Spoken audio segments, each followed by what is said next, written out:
After promising not to talk business with father, Eric Trump says he'll give him financial reports. Eric Trump will keep his father, the President of the United States, abreast of the family business profits. Opting against selling his business or placing it in a blind trust, President Donald Trump left management of the Trump Organization in the hands of his older two sons, Eric and Donald Jr. In an interview with Forbes published Friday, Eric Trump described the setup as kind of a clear separation of church and state that we maintain. "I am deadly serious about that exercise," he said. "I do not talk about the government with him, and he does not talk about the business with us. That's kind of a steadfast pact we made, and it's something that we honor." But nearly 2 minutes later, Trump admitted that he will keep his father up to speed on some aspects of the business. "Yeah, on the bottom line, profitability reports and stuff like that, but that's about it," he said, adding that the updates will be probably quarterly. "My father and I are very close," he said. "I talk to him a lot. We're pretty inseparable."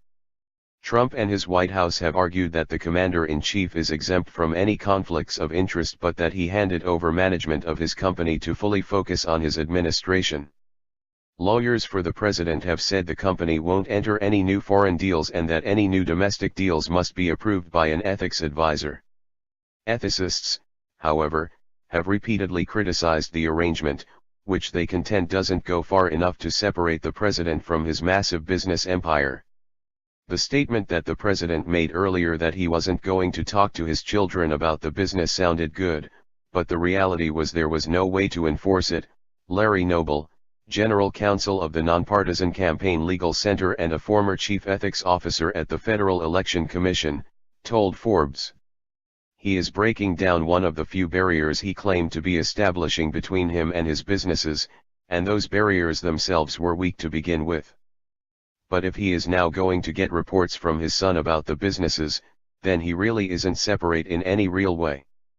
The General Services Administration ruled Thursday that Trump's Washington hotel, Trump International, is in full compliance with its lease, which bars members and delegates of Congress and other elected officials from benefiting from the property.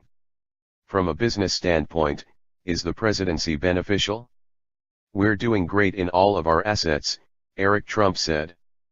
"I would say that we also made great sacrifices and that the business made great sacrifices in that when you limit an international business to only domestic properties, when you put hundreds of millions of dollars of cash into a campaign, when you run with very, very tight and strict rules and the things that we do every single day in terms of compliance, I don't know. You could look